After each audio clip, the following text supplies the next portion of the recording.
Hello everybody, how's it going? It's Ben here and we are now on to episode 2 of season 2. Wow, yeah, we've got a lot to get into with this one. A really strong episode. Let's get straight into this and let's get a title sorted. Hello, future editing Ben here. I have to show you guys something really cool I found in the charity shop today. As fellow pirate fans, I have to share this one. Oh, look at this. Really old kind of retro game. Buccaneer, never heard of it before. I saw a date on it, like 1971 I think. 1970. Woo! Wow, this is old school. It's a bit before my time. I'm 84, so... Oh look, we got a map. Treasure Island, right in the middle. Oh, I wonder if Nassau's on here. Venice Docks, London, Port Royal, no. Harbour, no. None of that, but yeah, oh wow, yeah, like cards and ooh. Oh, that looks like Bonnie. Oh no. I can see her everywhere. But yeah, look, little pieces. Ooh, need to clean though. It's gonna need to clean. But yeah, anyway, I thought I'd share that. I thought that was a fun find that someone might find interesting. Anyway, back to past me and the schedule programming. Cheers. First item. Okay, so the title I've gone with this one is Strange Pairs. Something Thomas says pretty earlier on in the episode. Strange pairs, they can achieve the most unexpected things. We see that this episode with McGraw and Thomas. Flint and Silver, you know, one man, two very different partnerships really starting to shape out. We can also tie in Strange Pairs into our kind of Janex kind of trio. And before Ned Low intervened, could be said of Eleanor and Meeks in this episode. So yeah, I think Strange Pairs covers the basis of this episode pretty well. Let's get into Strange Pairs. Next item. Okay, as always, we start with the creative team. We've got written by Michael Chernachin, and directed by Clark Johnson, which are two new names. So yeah, what a great little teaser scene we open with. After a 3-episode hiatus, our boy Billy, he is back. But yeah, he's not looking so good. He's tied up, laying on the beach, you know, the sun's blazing down on him. He looks dehydrated and a bit beaten up, and if that wasn't bad enough, he's wearing this kind of leather shirt device that's shrinking in the sun, putting pressure on his chest that will eventually, you know, I assume break his ribs. A Navy man, I believe his name is Hume, he's explaining exactly kind of what he's doing to him, this torture device. And we learn Billy was pulled from the sea back when he went in and taken to a garrison where this guy's been torturing him for information for 5 days. Seems like Billy's been keeping quiet though and not been giving any info away. We've seen a couple of small moments already in the show, but this is a great, really kind of early example of us as a viewer asking, who's the real monster here? Is it the pirate or the so-called gentleman? You know, the civilized man that's torturing the pirate.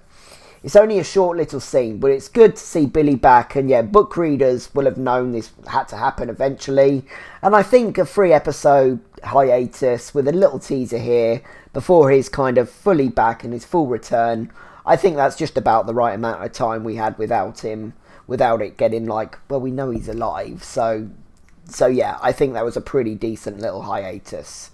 So yeah, we'll get more from Billy obviously very soon in episodes to come. So next up, we get a great little Thomas narration. I believe it's a Bible passage, which like politics, that can get lost on me a little bit.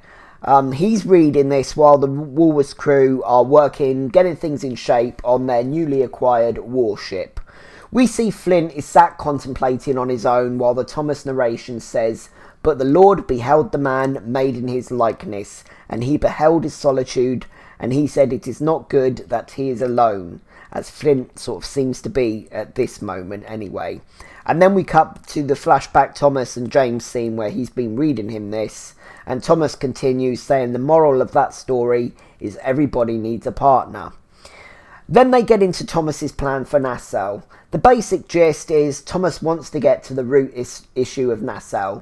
the governor, not so much the seemingly more immediate issue of the pirates and the piracy, the uprising, but the people in charge that are just allowing the pirates to run riot without any real kind of charge. For them not having a strong enough system in place, and he wants to remedy that first. Of course, which parallels really well with what's happening with Eleanor at the moment, and in this episode especially. She's the one supposedly, meant to be at the top, but her name and her respect from that, it just hasn't reached as high and, as respected a level as she thinks it has. I'm not sure if it would be Mr. Guthrie in charge at this point in the flashback. If so, I think it would be only just. I forget the time frames on that, but it's very possible it was whoever was just before him. So anyway, yeah, Thomas's plan is laid out. And yeah, he wants to start at the top, get the right people in charge, and then you can start working the lower issues out and start building a thriving community, businesses, etc. It's a very smart approach we could certainly do with in modern times, to be honest with you, so the right person being in charge at the top, but hey-ho. McGraw has his doubts, though. He's not confident it's realistic to be able to do all that, and he lays out just how much work it would take. He thinks dealing with the pirates is the main concern, and he's not sure them working together is the best move for Thomas, because they clearly have very different views on how they want to approach this. But Thomas is very convincing. He knows it's a tough task, but he wants James' help because of the very fact they're so different. And this is where the title name is dropped. Strange pairs, Lieutenant, they can achieve the most unexpected things. Which is when we cut back to present Flint, who is watching Silver. And I'll get back into that in a moment. But yeah, back to McGraw and Thomas quick. This is a great scene. You can see the respect McGraw is gaining from Thomas and vice versa. You can see his words are being taken in by James and also understand now some of this season 1 conversations with Eleanor a lot more and put together this is what he is currently trying to do. This is what the Urca funds are for. This is what he was talking about in season 1 with Eleanor. He wants to build this community, or at least some aspect of it that Thomas proposed so long ago. But with Eleanor in charge now. And yet, first time watching the flashbacks, for me anyway, I was so busy thinking okay, so, when's Miranda going to come into this and just throw a complete spanner in the works for them and this budding relationship that you sort of maybe miss just a few little looks, a few little glances and smiles that sort of linger in a little bit in this scene. So yeah, that was sort of interesting to see and look out for. So this next scene is our first real great insight into John Silver here. With John, we know now that he's a storyteller, so it's always hard to know when he's being completely truthful or completely sincere, or when he's saying something that he thinks people need to hear. I think it's definitely more honesty here, though, when he's talking to Flint. The most honest he's been so far, anyway. It's such great parallel scene to the one we've just got. Silver and Thomas are, of course, very different people, but we're starting to see a bond and, dare I say, respect in terms of Silver, being established in both eras. Flint's asking Silver why he's helping him, and John, again, I think he's being truthful. He wants his share of money, and then he's off. There's nothing more in it for him. And Flint queries why, and he just says, I don't want to be a pirate. Oh, the irony. You'll only become the most famous pirate of all time. Alright, maybe in modern times, this century, Jack Sparrow maybe takes that. More people probably know his name. Pretty close. It's pretty close. But yeah, for now he's saying he's not interested in the life or the fighting. But yeah, this is the realest conversation they've had so far. Silver says in 2 days, though, they're going to be back in Nassau and they'll be expelled from the ship. So what is Flint's plan? And Flint just confidently says, in 2 days, I intend to be a captain again. And he suggests to Silver to find a way of getting himself back in the crew as well. Now we're on board Ned Low's ship, the Fancy. They're just pottering about. I don't think there's anything too much going on here. They're just pottering about, doing general chores, I think. Mr. Meeks is concerned, that's his quartermaster, about Ned's treatment of Eleanor. Yeah, he's basically telling him, if we want to make a bit of a go of it here, we have to keep the lady in charge, sweet. Take it down a notch, is what he's basically saying. He's talking sensible, and you can see he's concerned, knows they could have a really cushy life here, but yeah, Ned Low has no intentions to play nice. He riles the men up, he's degrading Eleanor, and yeah, Meeks, he just continues to look concerned. And it makes me wonder if they have all been a crew for very long. It feels like it's a bit of a more kind of extreme, really extreme, kind of Flint and Gates situation, or how it was, right at the end there. An unhinged captain and, a struggling quartermaster just really trying to hold things down and keep a grip on his captain. Yeah, and obviously Edward Low was a real pirate and was known for being very brutal and cruel like he is here, going out his way to terrorise, much like he described to Eleanor in the last episode. He didn't have a fake eye, as far as I've read. He did have a really kind of bad scarring during one fight on his jaw, but I think they just got really lucky with this guy, with his eye. And he's got that sort of really great kind of villain look. And yeah, as well as the Fancy, which was indeed a ship the real Low and his crew commandeered, he also caught one called the Merry Christmas, which I thought was a fun little tidbit worth a mention. But yeah, even Ned's own man knows Ed's unhinged here, so yeah, we'll get more of that in a little bit. Here we are with my favourite pair of ladies and another of my favourite dynamics and ships. Ships, relationships. We're with Anne and Max, and it's the morning after the night before. They're sat on a bed and Annie's drinking. She's trying to process, the previous evening's events. There's obviously not only the going behind Jack's back factor, which I'll come back to in a moment, but this is like a whole new experience for her with another woman. So she's deepening that a bit shocked by it all, doesn't quite know what to make of that. But as I say though, the big part is she's feeling bad for going behind Jack's back. We learn he took her in when she had nothing and looked after her, gave her a place, taught her things. She said without him I wouldn't have fucking made it. But we'll go a bit deeper into all that backstory when we get a big chunk of it in episode 7, I believe. It's some more great info on their dynamic though, and as Anne says, when someone gives you a life ain't truly your own, you owe some part of it back. Yeah, she feels she sort of owes Jack, and in turn she sort of gives Max a look, a suspicious, I don't know what this was for you sort of look, almost as if to say, I don't trust you just yet, I know you could really use this to your advantage, kind of that sort of suspicious look. Max is respectful though. She's listening to Anne talk and says she understands how something new like this can be frightening, and that she will respect her wishes if it's only a one night thing, sort of thing. She's holding her hand during this moment, and I think she sort of caresses her knee, and we see Jack walking by, his head concentrating, I think it's in the accounts or something by the looks of it, and he double takes on the scene. I feel he can work out kind of straight away what's going on and what's gone on, and obviously Max will clue him in a moment as to the why. But yeah, Jack has found out pretty early on, and I like that they didn't linger on the kind of deception and going behind his back and the sneaking around. I really like that they haven't lingered on that long, if at all, just one little kind of episode with it. So yeah, we'll get obviously into all that and a great scene with that in a little bit. Okay, so below deck with Silver, a little quick scene. He is talking aloud, trying to work out the best way to play it. Randall's with him. Yeah, and it's a funny quick little moment with Randall bickering with, I want to say Lars. I always want to call that bald guy Lars. It might be Dooley though, so yeah, if someone's more in the know with that, let me know. I never completely catch it. This guy, he says to Randall, they've had a little bickering or something, and he says, don't you dare spit in my food, Randall. And as the guy goes off, John says, you're going to do it anyway, aren't you? And yeah, he does, and it's gross. But when Randall says, I don't like him, that's put some sort of idea in John's head. He says, perhaps the better question is, who else doesn't like him? So yeah, we're in the captain's cabin now, and Flint and Dufresne are having a meeting. Our first of two really great scenes between them, and their positions are very different by the second one. We get a bit of backstory on Dufresne, learn through Flint that Gates was against kind of bringing him on board because Letterman were more resistant to persuasion.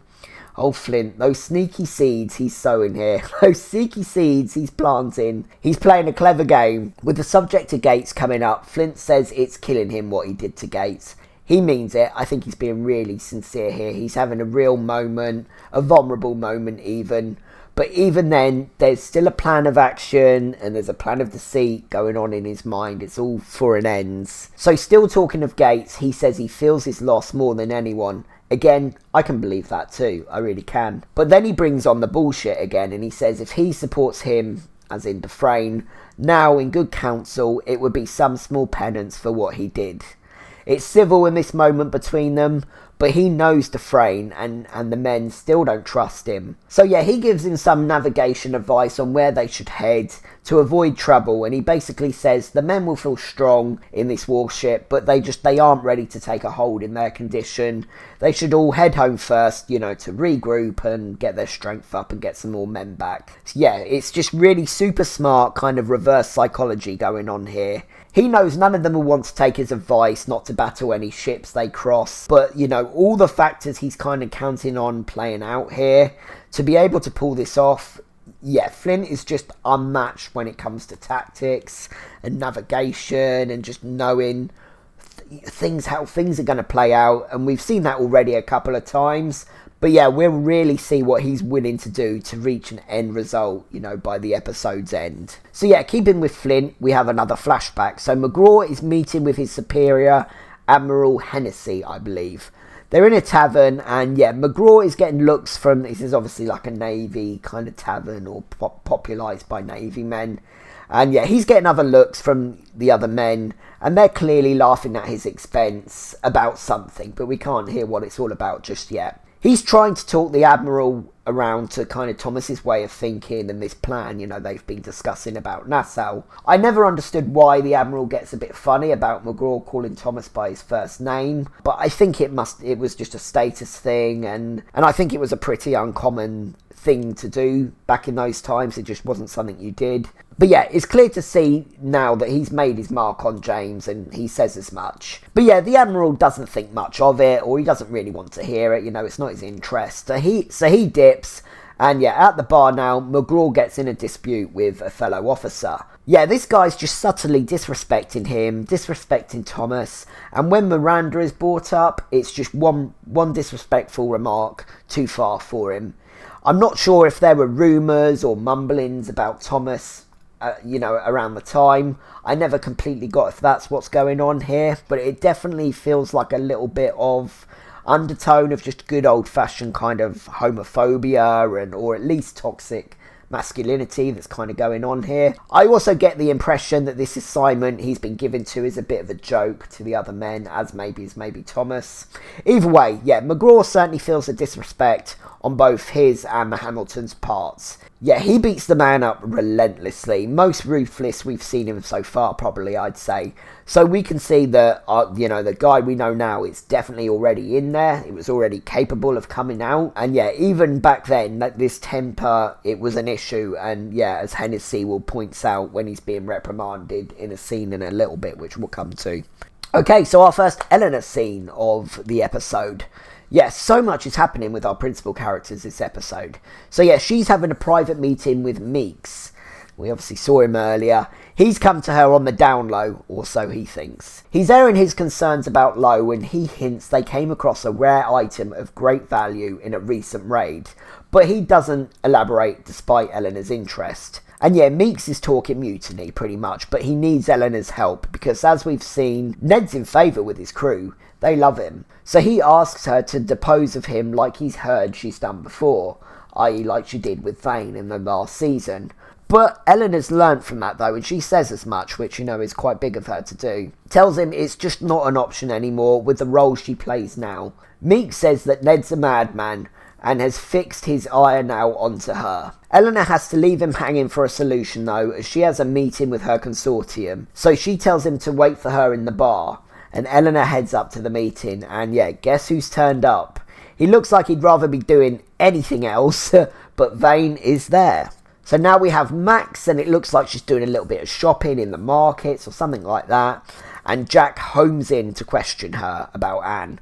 Wants to know what her game is, as Anne was ready to kill her yesterday. Despite his life kind of being thrown on a bit of a tilt axis this morning, Jack is still Jack. And he's doing an impression of her French accent while he's kind of asking her, while he's inquiring. And yet Max tells Jack it solved the problem. Anne is calmer today than she was yesterday. I think Max is a little bit unnecessarily cruel here. A little bit unsympathetic maybe to what's going on. Especially as Jack's discussing all this pretty civilly with her. But then she does go into some home truths in regards of Anne for Jack that I think he does he sort of needed to hear. I brought it up a couple of times last season. We've seen he takes her for granted a little bit, or her needs as a woman anyway, especially, and which sort of Max says, and basically saying deep down, you know, she's wanted this for a long time. Jack's not convinced and went through all they did with Hammond and all that business to get Max out of the camp just to bang her, and neither am I, you know, not fully. I think part of her unknowingly did, definitely, and there was attraction there from a very early time. But I also think that there was a morality reason as well, and a lot of stuff that's tied into her past, which again we'll get more into. But I also think Max is talking a long time when she's saying a long time, i.e. Anne has noticed other women in that way before her, but only now has she really been able to act on it because it's sort of been reciprocated in that way, which I think is maybe what hits for Jack. He is concerned though, whatever the reasons may be in terms of Anne, and thinks Max is just trying to cause a wedge between them. I'm not sure what Max's play would be in trying to separate them. She's not in a I want Anne to alter myself situation, and she tells him as much. I think this is still clearly very much just a anything for a peaceful life move with Anne, and in terms of Max right now, which is essentially what she's saying to Jack. So yeah, she leaves Jack to ponder on all that, and ponder Jack does. I give Jack a lot of credit this episode. I'll go back to that in his big scene in a bit, but it can't be easy seeing the person you love, you know, snuggling up to, getting intimate with someone else. Thankfully, something I've never experienced. But I think if maybe Max was a man, this would maybe all play out a little bit differently.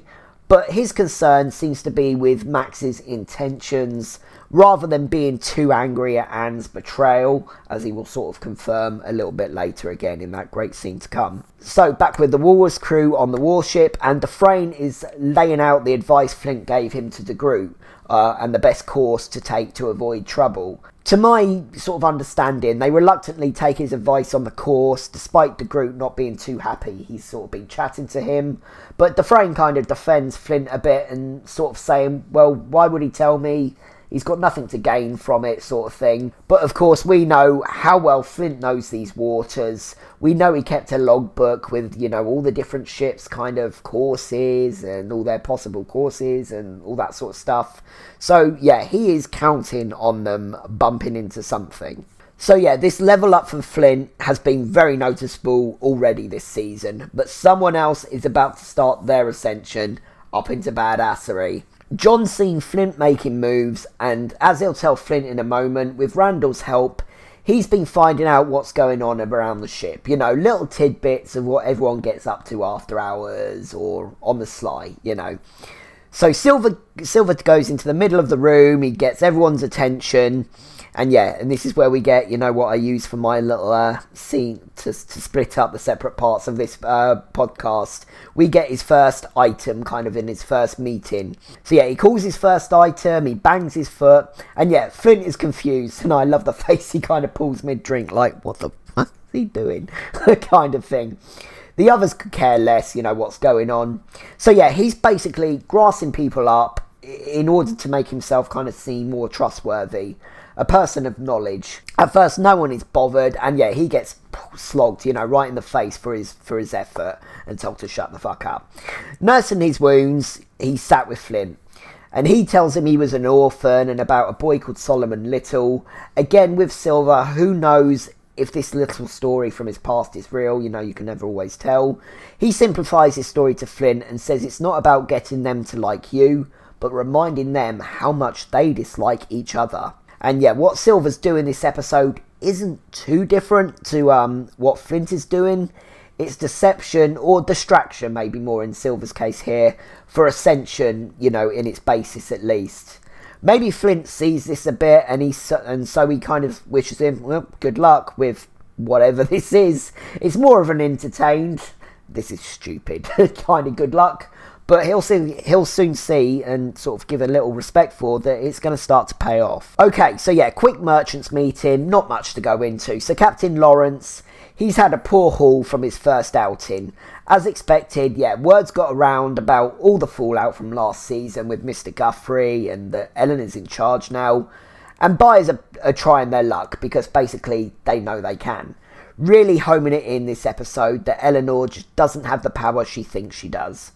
And yeah, Vane's getting himself involved in this meeting. He's making a point here because it's revealed that the captain only really came away with anything because he used Vane's name. So he's using it as a sort of, see, I am doing something kind of here to Eleanor. Meanwhile though, at the bar below, Ned Low comes in to find Meeks drinking. He's been seen by another crew member, so Low knows he's planning a mutiny or a betrayal of some sort, which means, yeah, very soon it's to be game over for poor Mr. Meeks. So yeah, the other captains have all gone now and it's just Vane and Eleanor. Yeah, so he's telling her once more that she's just in over her head with all this business and should walk away before things get really dicey for her. And yeah, again, we're seeing that is unfortunately seemingly to be the case at the moment. Boys are taking them for a soft touch now, and as we're about to see, one rogue madman on the island who doesn't follow rules, and just her whole system goes to pot and she's got no kind of backup. Vane tells her to stop the act again. At a certain point, he can't protect her. I'm with him a bit more in this scene, in this episode, because he's being sincere about his concerns for her, and he's not being quite such an arrogant dick about it all, you know, he's explaining it all very well. Eleanor, she's still not convinced though, you know, she's still got the guard up and saying I can do it and all that sort of stuff. He says he can't protect her from this, as he has to keep his newly acquired men's interest and trust, and they see her as a tyrant, so they won't back him in protecting her. He's basically telling her, you know, his two interests, her and his men, they're gonna clash at some point, and he's gonna have to take his men's side, not hers, and sort of leave her to it. Because she just doesn't have the reputation. He says, if you're not strong enough to protect yourself, then I am urging you to cease behaving as if you are. But they are interrupted by rumblings from the bar, and they walk down, yeah, to witness Ned Low brutally killing Meeks. Yeah, it's very violent, it's very brutal, it's very bloody, and he just cuts his head off with his sword, just in the middle of the bar in front of everybody. Yeah, and Eleanor, you know, once more, I always give her credit for her bravery, although you can see she's terrified. And yeah, this is about to back up exactly what Vane just said. It's all threats and commands, but there's no back up to it. You know, she tells Low to get off the island immediately. He's, you know, basically what she said to Vane way back when, but she just hasn't got the backup for it, and he knows it. And her man, who I found out his name is O'Malley. Good man, O'Malley. Yeah, he puts his sword to Ned Low's throat, and yeah, it looks like Ned's about to comply, but he turns and he starts to fight him, to Eleanor's horror. And yeah, that's her heavy as governor. That's her only really line of defence. He's been her guard, you know, from the go, and he is now about to die right in front of her.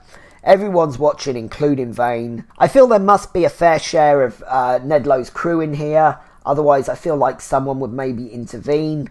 Maybe one of the captains from the consortium. But perhaps it's just a case of it's not my business sort of thing. That's why no one's intervening. And again, it's maybe just emphasising that Eleanor just doesn't have the loyalty or the respect yet for anyone to want to come in and help out. So yeah, Low slices O'Malley across the chest and then just puts his sword through his neck. You know, no remorse, no nothing, no feeling. All the while, you know, he's looking right at Eleanor.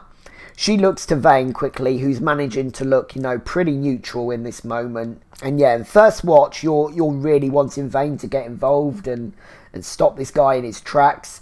But Vane's a smart guy too, you know, knows this isn't the right time. And not unlike Flint and Silver, you know, some plotting may be starting to happen in his head in this moment. So yeah, Ned says coolly to Eleanor, he's enjoying himself too much to consider leaving this place. And he leaves the bar with a threatening, I'm sure we'll be seeing each other again soon. So yeah, as things stand, Nassau is Ned Low's playground, and there's not a thing Eleanor can do about it, as she's just out of her depth with this guy. And Nassau in general, it would seem once more. Okay, so back to Silver's items meeting. Before he goes up again, Flint tells him if he's trying to impress him, it's not working. I think it does though, in a moment. Silver tries again, and yeah, once more he is punched to cheers all round. But hurt, but not deterred, he gets up and continues and tries again. Someone's been messing with the dairy goat, and yeah, the less I go into details on this one, the better. But yeah, safe to say that goats do not fare well on this crew. But yeah, Joshua is not impressed when the guy who's clearly the culprit tries to shut John up. And it's not intense fighting amongst the men. But yeah, it seems like more kind of banter, kind of bickering, more than like, violent fighting, like, you're gross, kind of thing. But it's worked, the crew are now giving this guy the hassle, and John smiles because finally he's getting somewhere. He's becoming a voice that the men are trusting, and Flint notices it when he looks to him and gives him a little grin of acknowledgement. Yeah, and God, I love their dynamic, it's building with every episode now. Everyone is distracted though when someone calls for sales spotted. So yes, as Flint put into Dufresne's head, they shouldn't challenge, which means he wants to challenge the merchant ship that they have spotted. He gets the crew hyped up, ready for a prize, and first time watching, you look to Flint and think, why isn't he angry that Dufresne hasn't listened, that he's ignoring what he said and his advice? Because he's counting on it, that's why. Great transition from Flint to McGraw, back to the meeting with his admiral. He's getting reprimanded for what just happened. He's explaining his actions at the bar and that his friend's wife was disrespected, which is why he got into the fight. And the captain says to McGraw, and says of him, that thing that arises with you when passions are aroused, just good sense escapes you. All men have it, but yours is different, darker, wilder.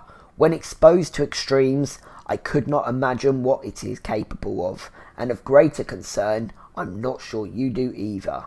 And yeah, Gates might be able to help you out there, mate.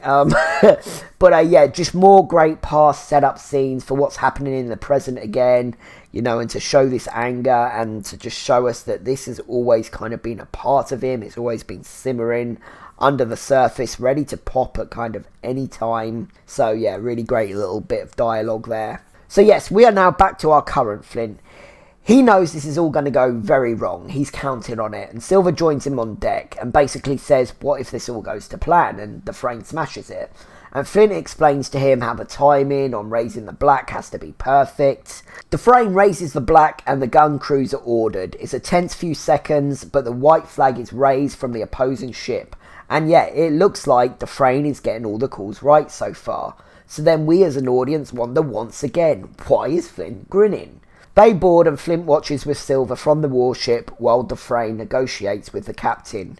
His crew have surrendered peacefully and they're all sat huddled around on deck while Walrus crew getting their goods. Flint tells Silver this is the most dangerous part. The part where the surrendered captain is second guessing himself.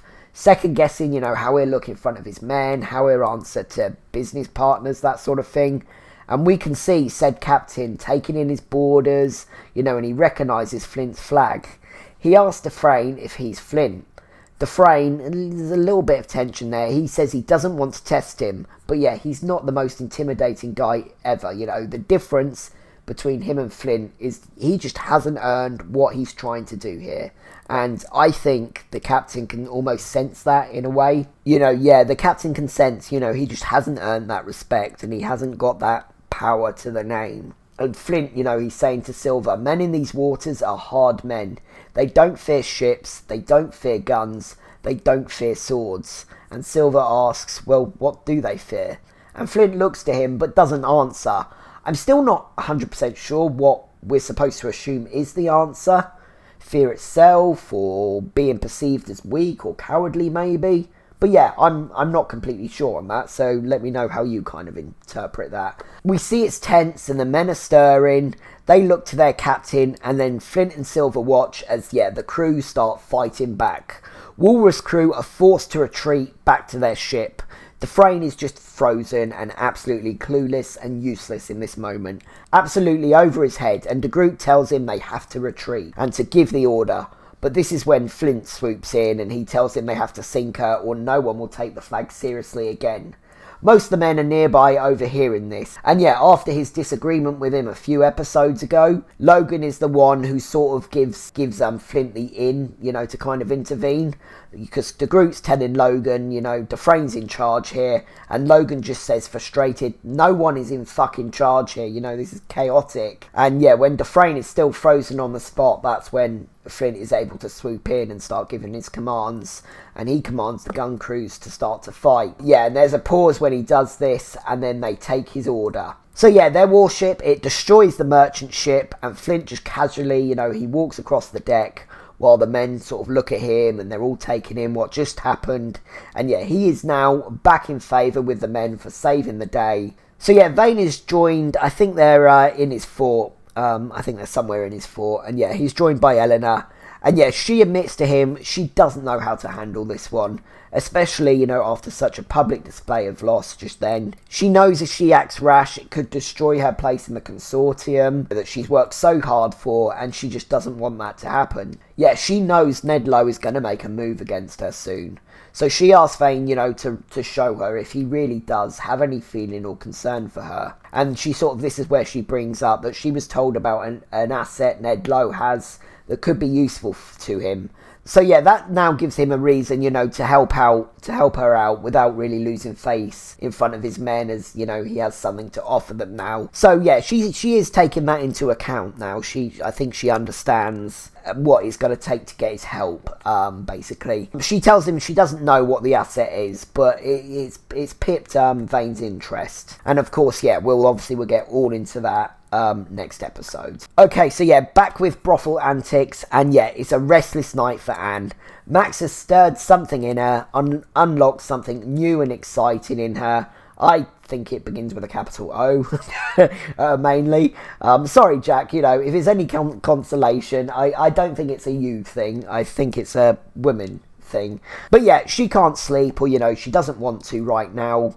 Max is on her mind, and, Jack's also not really sleeping. I think he knows she's a bit restless, and he sees her walk out and obviously over to Max's. And I always make a note when Anne doesn't have her hat. I think, it's always good to notice a very important kind of part of her and part of her armour. She doesn't take it with her. I know, obviously, she wouldn't wear it in bed during the act. Maybe. But other than Jack, we haven't seen her without it for anyone else. It's subtle, but it's showing slowly that she's letting her armour down a little bit, for someone else. And yeah, this shows really, it's so good at making you feel emotions towards multiple characters whose actions are kind of conflicting against each other, or they're hurting each other or something like that. Of course, on the page, Jack is the wrong party here, going by traditional kind of relationship rules. But as he'll say in a moment, he can understand why she was reluctant to tell him. And we also know their dynamic is a bit different than the traditional, even before this point. And, and soon it's about to get a whole lot different and untraditional. We've only got snippets, I guess, so far, but we're about to get a much better insight into what Anne means to Jack in a moment. And other than that first scene with Anne discussing the debt she owes Jack, we'll see, obviously, in later episodes this season, how important he is to her. So yeah, the girls are going at it, and Jack enters, cool as you like, chatting as if they're all, he's opening a meeting, as if they're all just in a casual meeting. The girls shit themselves and, kind of stop what they're doing, and are just sat kind of listening in the bed, kind of, Max is half naked with her boobs hanging out almost. Yeah, and he just says, the more elusive the puzzle, the more painfully obvious its ultimate solution. And yeah, he is, of course, talking two puzzles here. Business with Max and him and Anne. The girls are not sure what to do or say, so they just sort of listen. My attention is normally always focused on Jack in this moment, in this scene, but I paid attention to Max and Anne a little bit more this time. And yeah, really great kind of subtle acting by Clara Paget in this scene.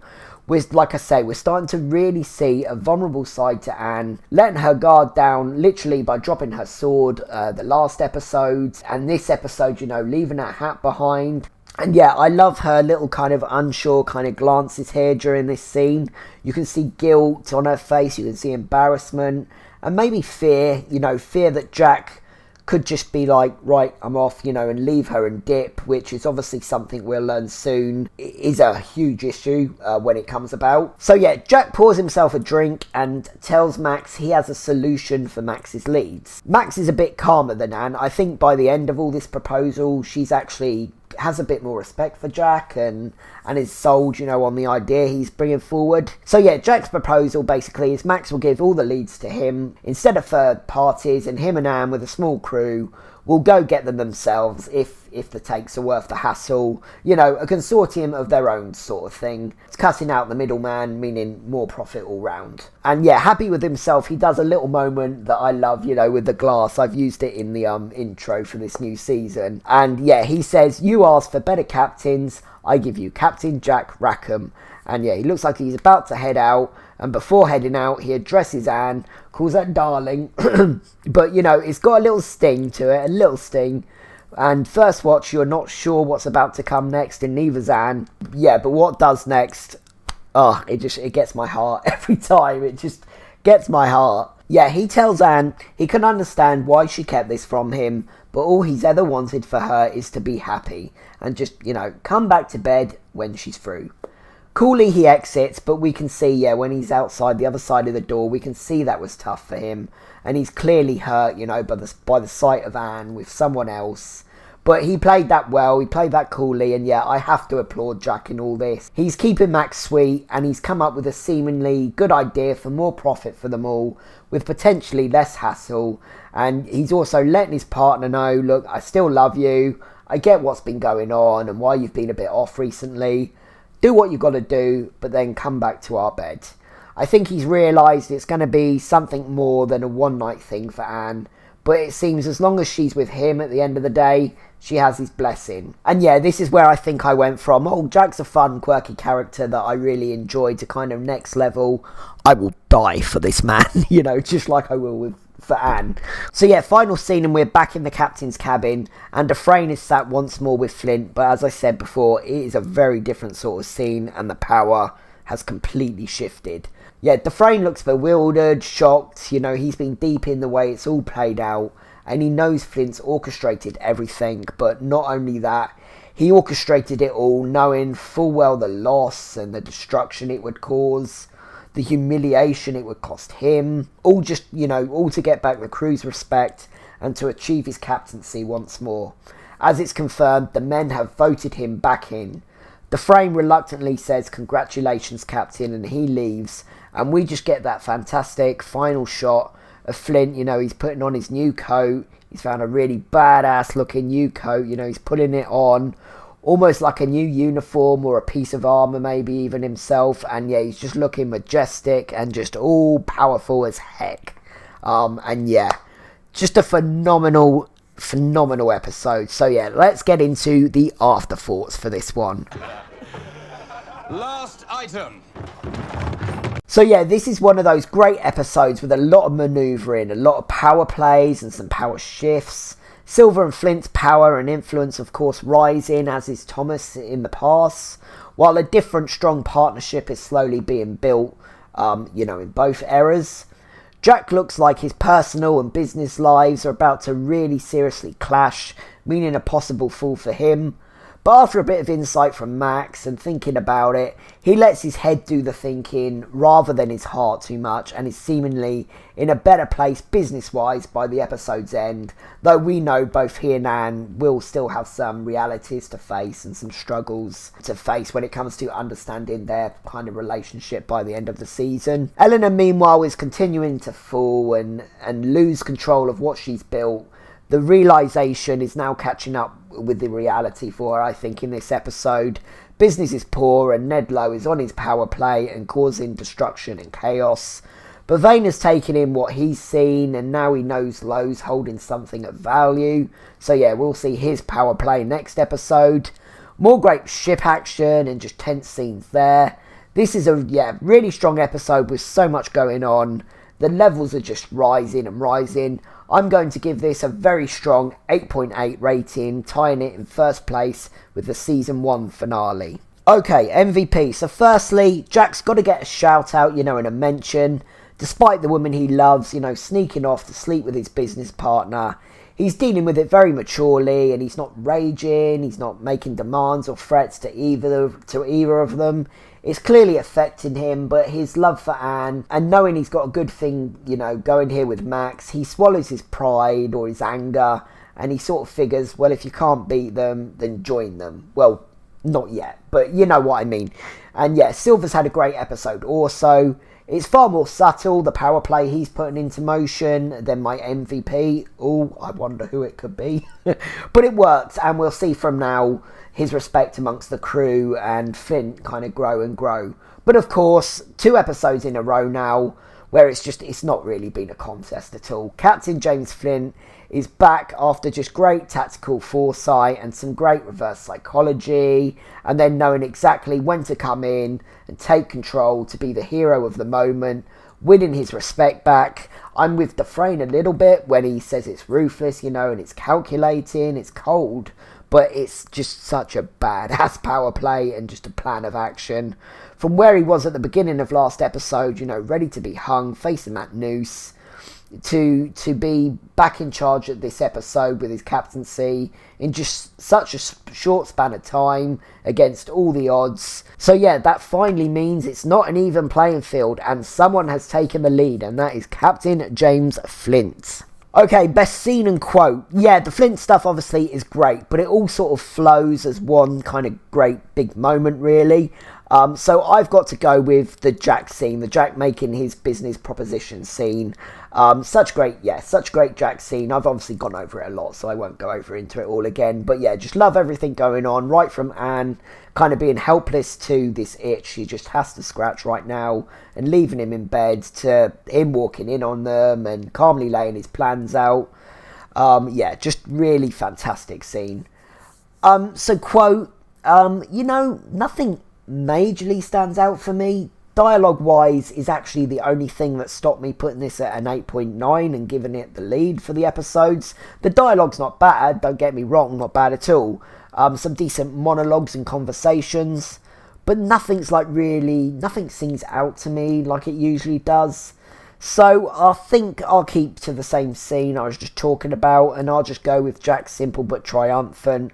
You asked for better captains, I give you Captain Jack Rackham. It's quite a memorable moment for him. But otherwise, yeah, I struggle to pick anything that stands out too much, as it all just sort of flows, like I say, as one really great episode, and there's not too many single things for me to pick out dialogue wise. Yeah, I think that's everything. I think that was probably a bit of a longer one.